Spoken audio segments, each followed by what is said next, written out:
নমস্কার সবাইকে, আশা করছি তোমরা সকলেই খুব ভালো আছো ও সুস্থ আছো। তোমাদের সকলকে অনেক অনেক স্বাগত জানাই একটি নতুন মিনি ব্লগে। আমি সাথী ভিলেজ লাইফের পক্ষ থেকে। দেখো চারিদিকে কি সুন্দর আর কি ধান ক্ষেতটা লাগছে, আর ধান সামনেই কাটা হবে। তো আমরা দুজনেও বেরিয়ে পড়েছি। আজ ছিল সোমবার, চৈত্র মাসের আর কি শেষের আগের দিন, নীল পুজোর দিন। তো যেহেতু পুজো, তো সেই কারণে একটু বাজারে যেতে হয়েছিল। আর এই যে আমরাও বাজারে চলে এসেছি দেখতে দেখতে। আর এই হলো আমাদের মা সিদ্ধেশ্বরীর মায়ের বাড়ি। তো এটি গাড়াপোতাতে আর কি অবস্থিত। যখনই এখান দিয়ে পাস করি একটা অন্যরকম অনুভূতি নিজের মধ্যে তৈরি হয়।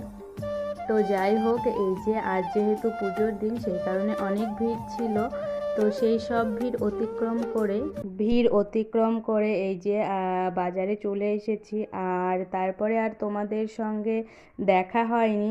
আর এই যে মন্দিরে এসে দেখা হলো। আমিও আর কি নীল পুজোর উপোস করেছিলাম, তো সেই কারণে মন্দিরে এসেছি পুজো দিতে। আর আমাদের পুজো দেওয়া হয়ে গেছে, তখন আর ক্যামেরা করতে পারিনি। তো এখন এই যে মন্দিরে আরও সকলে পুজো করছে, তখনই সেই ফাঁকে আর কি একটু ভিডিও করে নিলাম।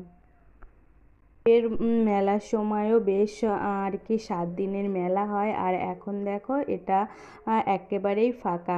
নীল পুজোর সময় খুব একটা ভিড় হয় না, তবে এই যে আমরা এসেছি পুজো করতে সেই ছোটোবেলা থেকে মা, তারপরে দিদি, আর এখন আর কি আমিও এই টুকিটাকি উপোস করে মা, কাকিমা, বৌদিদের সঙ্গে এসেছি আজ পুজো দিতে। তোমরা কে কে আর কি পুজো করেছো অতি অবশ্যই আমাকে কমেন্ট করে জানিও। আর আজকে আমি পরেছিলাম একটা লাল শাড়ি।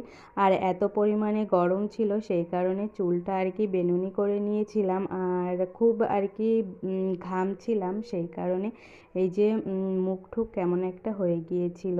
তো চলো, আমাদের পুজো দেওয়া হয়ে গিয়েছে। আর তখন তো ভিডিও করতে পারিনি। তো এখন এই যে দেবাদিদেব মহাদেব অর্থাৎ জগৎপিতা সকলকেই তোমাদের দর্শন করিয়ে দিলাম। তো এই যে পুজো করে নিয়েছি, এখন যাব বাড়িতে। এখানে পুরোহিত মশাই থাকেন না, নিজেদের মতন করেই পুজো করতে হয়। আর ভোলানাথ যেখানে থাকবে সেখানে তো অতি অবশ্যই এই যে মাও থাকবে। তো এটাই ছিল এখানকার মা। এর আগেও আমি শেয়ার করেছি।